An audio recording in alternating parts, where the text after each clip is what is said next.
Another day, another game na naman tayo mga doy.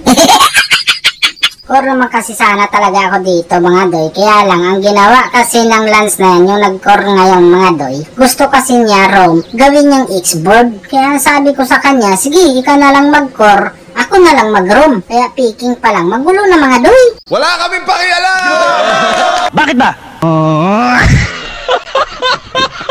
Sa pagkakataon na to, kami na naman yung unang umakbang dito sa dakong mananap mga doy. Salitan lang talaga kami dito kung ano ng dakong mananap na yan.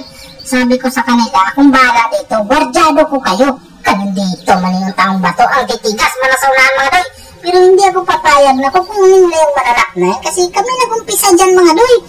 Kahit magkinaunsa pa yan, hindi pwedeng ganun. Amin yan, planado namin talaga yan. Sus Marisip, agoy doy, ano yan? Nahulakan pa ako? Madaldal ka eh. Nakakahiya kasi. Kaya rin bakit? Naku po, Lancelot, huwag ka nang sumukol dyan. Bakit pumunta ka pa talaga? Inahabol mo pa talaga yung Leslie? Sa tingin mo, makukuha mo yung kahintang niya? Naku po, naimpas ka tuloy. Dapat pala nag-Rome X-board ka na lang kung ganyan ka pala mag-core. Argos, gamitin mo yung taong yung mindset mo, doy. Huwag na yung hero, doy. Mag-minions ka na lang, doy. Yan, tama yan. Minions lang balbalan mo. At dahil ubos na yung minions, pwede ka na magpahinga. Ayan, tama yan. Ingat ka na lang, Argos, kasi mag-i-expire na yung ultimate mo, doy. O, diba? Wala ka ng ultimate, doy. Backyard ka na, doy, kasi andito na yung taong bato. Mabundol ka dyan. Naku po. Sinasabi ko na sa'yo, eh. Hindi ka kasi nakikinig. Minsan, makinig ka naman kasi hindi naman yan para sa akin. Para sa'yo yun, eh. Naku po, peligro talaga yung kahintang ko dito, mga doy. Pero kakayanin ko to, mga doy, kasi content ko to, eh. Kaya nagrurunda na lang ako dito mga doy. Ikot ka ako ng ikot dito. Nahihilo na nga ako kasi pag may nalapit na mga bakukang dyan, yun ang harangan ko mga doy. Kasi para hindi siya rumikta dito sa ano namin, turin namin, kita na siguro yung turin namin, di ba? Naku po, Lancelot, bakit lumabas ka naman sa danger zone?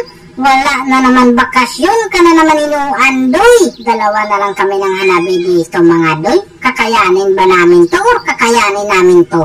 Tapos dito, yung mga kakampi ko mga doy, nag-surrender na kasi alam mo nilang hindi namin kakayanin. Sila pa yung nag-surrender. Sus Mariusip, si Leslie lang talaga yung kailangang ma-ultimatean ko dito mga doy. At dahil dire-diretso sila, tinula ko yung minions. Kasi para makalapit ako ng kaunti dito kay Leslie. Si Leslie talaga target ko dyan mga doy. O, ito na. Ito na yung pagkakataon na sinasabi ko. Matagal ko nang pinagplanuhan yan eh. Natupad din yung plano ko. Sana ganyan din kayo mga doy. May plano sa buhay ba?